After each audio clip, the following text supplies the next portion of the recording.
Thank you for coming along. I'm hoping some other people hear me talking and will come and join us.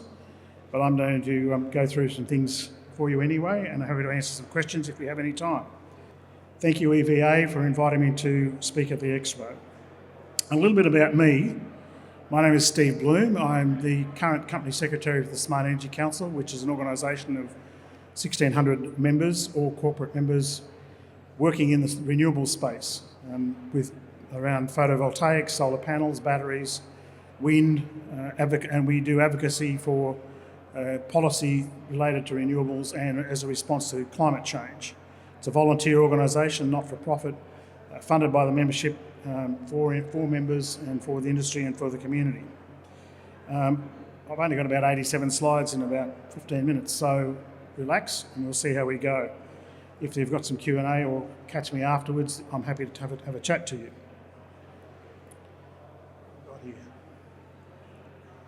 One of the things that's very interesting, and this is not just about EVs, but about energy itself. We talk about energy, but we actually mean exergy. Now that's a bit of an odd word and a nerdy word, but crudely it means what we do to make energy into work. Because everything we do with energy is to change something and move something, or to get something done using electricity, generally, in the case of EVs, to work.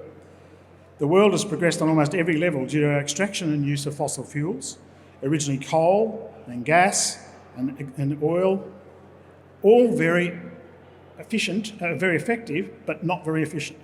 Very effective because it has high energy density and we can move it around, and also it seemed very cheap. Actually, fossil fuels have been the most expensive energy source we've ever used because we've managed to just ignore what the real costs were, and we're paying for it in the nature of the change to our climate as we go through now.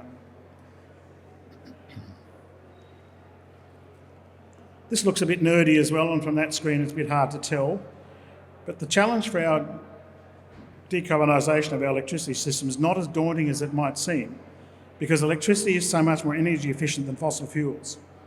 Now what you see here, we only need to supply energy to do the work we do. Here, on this first slide and the next one, called energy services, the dark grey box. When we use renewables, solar, wind and battery and hydro, and batteries of all types, this includes hot water, solar, electricity, electric chemical batteries, we actually reduce the size of the light grey area significantly. So we actually don't have a task of replacing 100% of the energy input, but the actual energy we use is about 40%. So we've got a much easier target than most people think. As you can see, energy services provided are not much changed in this one, but the waste energy called rejected energy, mainly unusable heat, is reducing. This is over just 2 years. There's been a reduction of number of percent. This is the US example, but this is happening across the world. The more we use electricity from clean energy sources and stop using fossil fuels, and therefore wasting the heat, the better we are going to be and the faster we're going to get a better society. Now we move on to something about efficiency in transport. Again, this looks all a bit nerdy, but the simplistic argument is very quick and very easy, and that is, if you use electricity, you get a better emissions output, and generally it's cheaper for you as well. Now, if you have a look at these examples, you'll see that although hydrogen is often spouted, hydrogen is not terribly good at the emissions reduction either, and it comes at a much higher cost. But if you start using green electricity, which is anything from the sun, the wind, effectively because of the way that the sun drives everything we have on Earth, all the other renewable sources like hydro, tidal, geothermal, that's all done in the same way. This is something which people miss quite often. Around 45 to 50% of all shipping around the world is actually carrying fossil fuels. So again, the target we have for reducing the load we have on society and emissions comes from the fact we actually don't have to replace all that because they will progressively disappear and disappear much more rapidly than most people think. This applies in a whole bunch of areas on land transport as well. In the US, for example, 75% of the freight used by trains in the US is related to fossil fuel movement, moving around oil, coal or gas. So that will disappear regardless as soon as we electrify things. And what's curious about that across the world is all this freight we're moving around, it's high volume and low value. So that 50% of fossil fuels we're moving around in shipping is less than 10% of value of the shipping. So financially it makes sense not to move it if we can help moving it as well. And we all benefit from that. Again, we go to trucks. And as you can see here, it's pretty well a no-brainer that if you use an EV truck, you're going to be a long way ahead. This is all a matter of timing and technology and how fast we can get there. There's none of this is a problem of engineering, or very little of it is a problem of engineering. We've got very smart scientists, very smart engineering. What's it a problem of is politics. That's the change, the social change, and accepting that we need to get to this direction. And what I'd like to talk to you about a little bit is how fast we're going to get there. This is actually what's happening. And even this, I think, is probably a little bit conservative. As you can see, this is happening inside Australia. Sometimes you listen to the conversation, you wouldn't think this was happening, but it actually is happening. It's measurable, and it's happening for a very simple reason. It's much more cost effective to use the sun, which is there every day, and the wind, which is there every day, and all the things that we use for energy efficiency as well. So not just using the energy that we get and feeling as though it has no value and we can just use whatever we want. We can continue to do that regardless. Here's a little, did I get that on? No, move to the next one. There we go, okay. This is photovoltaic, the solar panel installations. A friend of mine called Orke Hoekstra, who's from the Netherlands, and he writes some really brilliant stuff on where things are going, how things are going. Been doing it for 30 odd years. He's an academic. But as you can see, when you have a look at forecasts by people, which basically yellow down the bottom, and what actually happens, it's way out, and I suspect he's actually conservative as well. Just as a point in fact, this year so far, China has installed 163 gigawatts of solar panels in China itself. And about half of those are on rooftops of various types. And they are doing it for sovereign security. That's why they're doing this. They're doing it because they don't want to import anybody's oil, anybody's steel, anybody's coal, anybody's gas. That's why they're doing it. And as John Harris up the back said to a group we were talking to yesterday, one of the best things you can do when you're buying a car is to buy an EV, even if the EV is made in China, because the lifetime of that car is going to be using your solar and your electricity from hydro in Tasmania. Guess what? That saves $33 billion last year of imported oil. $33 billion. Now that'd buy an awful lot of subsidies for electric cars in just 1 year if that was allocated towards doing that instead of basically importing it from Singapore, which is our major source of our oil. We barely process oil. And we won't get into the sovereignty of the fact that nominally we're supposed to have 90 days of oil fuel supplies in Australia. At the moment it's sitting at 28 days. And I've got to tell you, 28 days, you and I aren't going to get to fill our tanks if there was a crisis that required us to have that. It's going to be needed to get our food, it's going to be needed to run generators, and it's going to be needed to do a whole bunch of other stuff. So there's a whole bunch of reasons where you might look at EVs and look at other things to do with renewable energy or things at home, heat pumps and so on. And most of them are really just smart things to do anyway for your own security. I'm not quite a prepper, but I've got to tell you, you can prepare for the worst easily, and you can be self-dependent on a lot of this stuff. Here, this is just a graph of a friend of mine who fiddles around, and he decided that the graph of where things are going needed to be shown in a more stark manner, and that's actually what happens if you continue the line that Orke Hoekstra did with his graphic a while ago. It actually goes off the planet and up into the sky, and that's actually where we're having. It took us 23 years to get 1 terawatt of solar installed. Now, a terawatt is a large number of solar panels, but it took 2 years to get the 2nd terawatt installed. And we're at the stage now that we will be doing a terawatt a year, probably by next year or the year after. And that will double again, probably within the next 2 years after that. So this is coming, and the reason it's coming is because of mass scale, low cost of production, low impact on resources, and it's cheap energy. That's why it's happening. It's about economics and physics and the capacity to scale. I'm going to run through a few of these things. Okay, I'm just going to run through a few slides without actually saying too much. That's just a repeat of that to say that it's exponential. The electricity sources, this is an interesting comparison because you hear a lot of talk about hydrogen being used in the home. Hydrogen is never going to be used in the home for two reasons, cost and cost.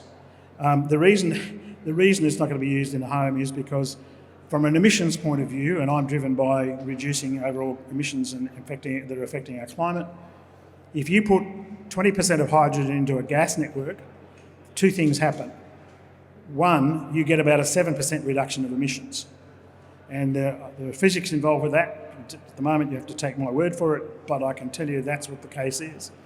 And secondly, as soon as you put it into that gas pipe, the value of the gas that you put in there reduces to the value of the other gas in the pipe. Right? So you've got gas that's being sold at about $14 a gigajoule, a huge amount of money, but if convert it to home, I don't know what you pay for your gas in Tasmania, but as soon as you put hydrogen, regardless of the cost of it to put in there, it becomes the same as the value to burn in your house. And it is also very, very difficult to distribute. About high energy density, but by weight, but really bad by volume. It's about 3 times lighter than anything else, than methane. It's just not a smart thing to do. And as you can see with a heat pump, you actually get a multiple. There's an irony because the complaint seems, what about the cold weather? What about Canberra? Well, the largest uptake of heat pumps in the world is in the Northern Hemisphere and Scandinavian countries. Not exactly hot climates. And they are, again, because they have high models and the technology has changed dramatically in the last 10 to 15 years. There's been a focus on providing them with higher performance, and they've managed to do that quite successfully. There is opportunity for hydrogen, a number of opportunities. The first one is replacing all the non-fossil fuel uses of hydrogen that we currently use, and that's about 60% of the use of hydrogen. So we use hydrogen, we have to use hydrogen in a number of things, not least of which in Australia, as an example, is we import around $8 billion a year of fertilisers into Australia, all of which are fossil fuel sourced. We import about $3 billion worth of explosives every year, largely used in the mining industry, which is going to keep going. Coal is only about 14% of that, but the rest of it is going to keep going. Those imports don't need to be done if we produce hydrogen and use hydrogen as the reducer to get iron out of iron ore, and we stop shipping iron dirt, but ship iron that's green. And that takes out about 65% of the emissions out of the iron ore making process than if you ship it overseas and use the old Bessemer process to create steel, to create iron. Right. A little bit about EVs and how fast they're coming. Nobody is believing how fast this is happening, or very few people do. I've been going to China since 2008, and it's been extraordinary what's happened in China. And one of the things they do in China, which we haven't done in Australia, and I'm not quite sure why yet, I've been lobbying to try and get it changed. In China, if you've got an EV, you have a green number plate. The number plates in all the provinces are green. And when you drive around in the cities, I've been going there for 15 years, or 16 years, whatever it is, in some of the cities, particularly some of the smaller cities, Shenzhen, they're about 90% green. In Shanghai, it's about 30%. In Beijing, it's about 30%. And you just notice it, and it's just really obvious, and it's really good. They have about 30% of their vehicles are plug-in electric vehicles, hybrids, largely outside the big cities and in places where access to good electricity is hard and the distances are a little longer. But that's also changing because the numbers are too good for a full EV to ignore. And so if you're actually doing trucks or cars or delivery vans, it's much smarter for you to do that.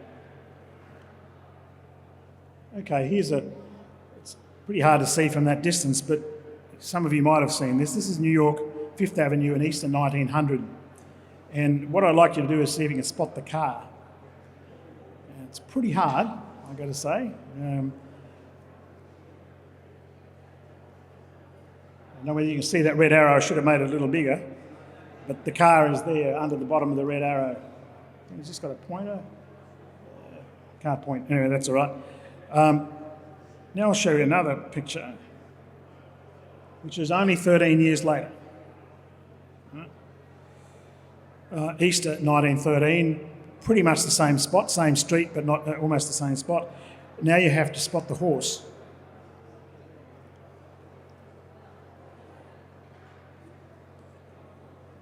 There's the horse.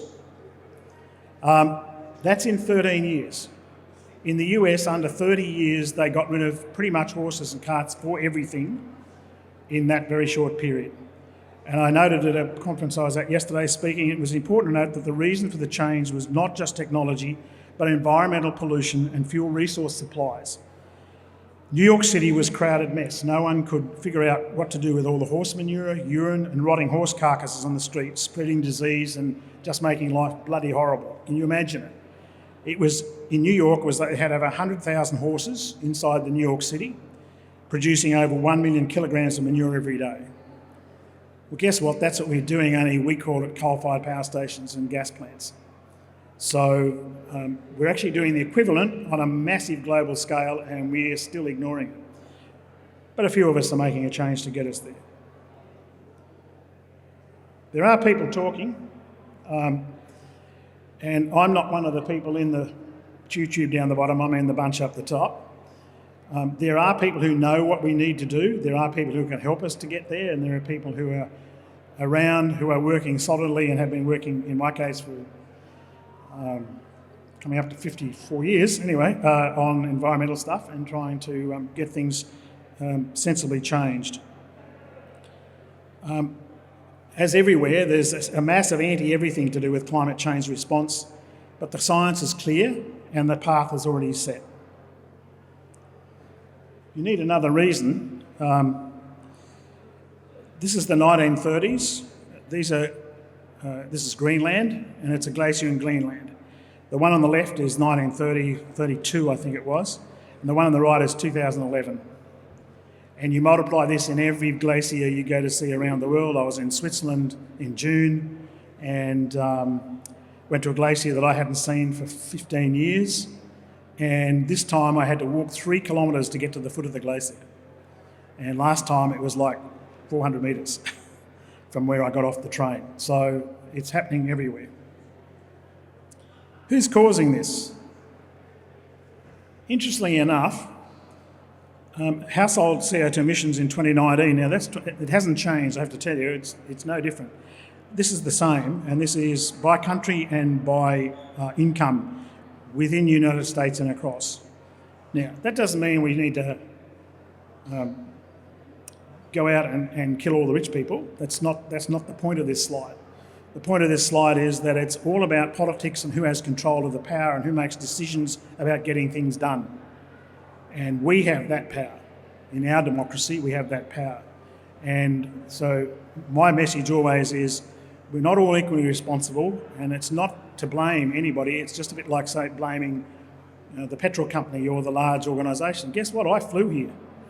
Right? I do all the things I do because of fossil fuels. But guess what? That's called history. That's what we used to do. And then as soon as I've got an opportunity to do it in a different way, so I ride an e-bike, for example. I actually don't own my EV yet, but I ride an e-bike more than I ever drive my car. I actually do more kilometres on an e-bike than my car. So there are a whole bunch of things you can do that make a difference. These slides can be made available on the website, I think, later, John. So there are things that you can do. But a thing to remember too is don't get too head up about your personal actions. It's a great thing to take the personal actions and a great thing to do it, and particularly when they don't affect how you live your ordinary life. But lots of individual actions actually don't add up to very much. There was a guy called Sir David Mackay who wrote a book called something or other without the hot air, can't remember the title of the book. But one of the things he talked about is that to get big change, you've got to do big things. Now, the little things you can do is vote, vote and vote. Find out who's saying what the right thing is about the climate and about what should be done and vote for them. So that's your power as much as anything. And that doesn't mean once every 3 years or 4 years. That means get involved, get active, and make sure they understand. And the reason for that is because the power of politics and the currency of politics is votes. When you can cause them pain, they will listen. If you can't cause them pain, they won't listen. It's that crude. So I like causing pain to politicians. So that's very simple. Just another little myth. The amount of land required for solar-based energy systems. It's trivial. It's absolutely trivial. I mean, it's interesting, I had friends in the UK and they just had I'm well over time, but anyway, I'll be finished in about 5. Friends in the UK who were talking about the fact there's a lot of area about farmland being wasted and farmland being taken over. Well, guess what? There are more golf courses in the USA taking up more land than the whole of land required for solar PV to drive everything they'd need in the UK. Golf courses. And I haven't heard anybody saying they should be closing the golf courses and returning them to productive farmland. Well, guess why? Because those people in the top 0.1 and 0.01 and 1% are the people who own the golf courses and use them. You and I don't, mostly. Luckily in Australia we actually can, but nevertheless. Here's an impact that buying an EV has. Again, it's a bit of a hard graph to see from a distance, but it's having an impact on oil. And I think if we haven't reached peak oil, we're very close to it. And it's dropping quite dramatically. And what people don't get about EVs is that right now you're talking about range anxiety and getting recharged. What's going to be interesting is within a very short time, in most countries, it's going to be unviable to be running petrol stations. Because as the fleet gets large with EVs and fewer cars are using diesel and petrol, then you're going to have to line up or drive further to get your car filled up. So there's a whole bunch of consequences that happen. And I'm pretty old, and when I was growing up in the country in New South Wales, I always drove with a spare can of petrol in the back. Why? Because petrol stations weren't open 24 hours a day. Some towns there was only one petrol station. It was at the local store, and on Sundays you couldn't get petrol at all, and I used to drive long distances at various times. This is in my lifetime. This is only 50 years ago. Now, looking at here, a couple of the audience, that seems like a long time. I've got to tell you, it ain't that long, and that's where we're heading now. And so, the notion that this thing can't happen quickly is just a nonsense. The other thing I'd quickly talk about is, and a couple of the others have said that, it's not just about EVs, it's about what we all can do.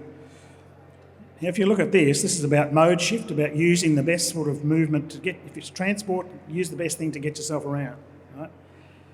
As you can see here, if you've got individual cars versus what can fit in a bus, and then on a bicycle, look at the space that's taken and the same number of people, and if you look at it, the scale of energy use is on a similar proportion.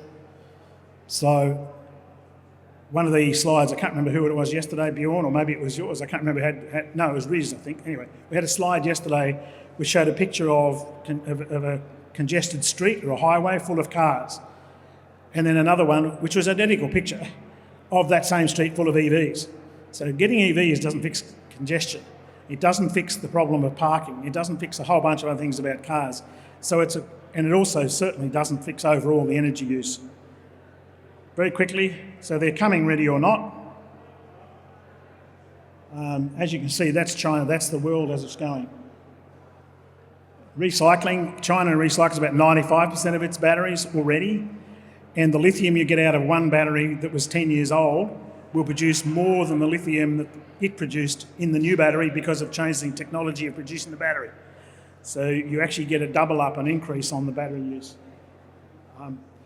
This is something that's interesting as well.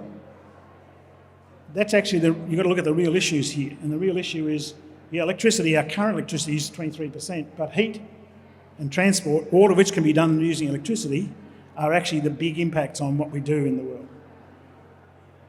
world. These will be on the slides on the website, some of the people that I think are interesting to look at. This one I'll just play for you. I think if I press it again it plays, or does it, you might have to press it for me, do you?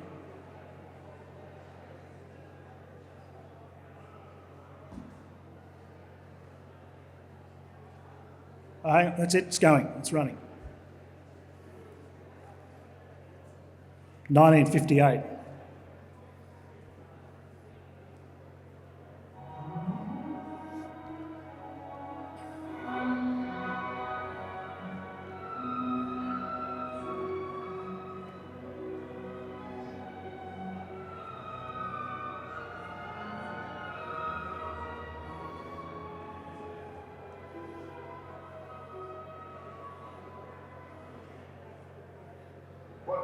What would happen if we could change the course of the Gulf Stream or the other great ocean currents, or warm up Hudson Bay with atomic furnaces? Extremely dangerous questions. But with our present knowledge, we have no idea what would happen. Even now, man may be unwittingly changing the world's climate through the waste products of civilization, due to our release from factories and automobiles every year of more than 6 billion tons of carbon dioxide, which fills air and absorb heat from the sun. Our atmosphere seems to be getting warmer. This is bad. You know, it's been calculated a few degrees rise in the Earth's temperature would melt the polar ice caps. And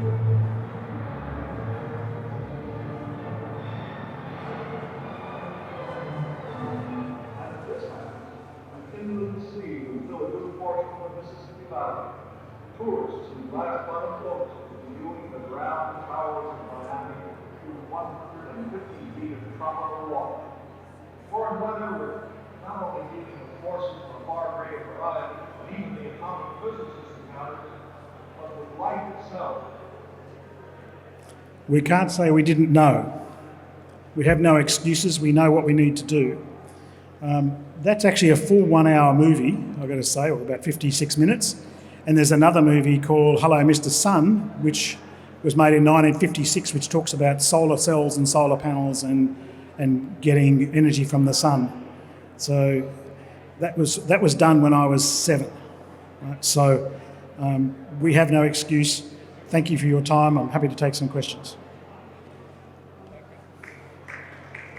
Good job, as always, Steve.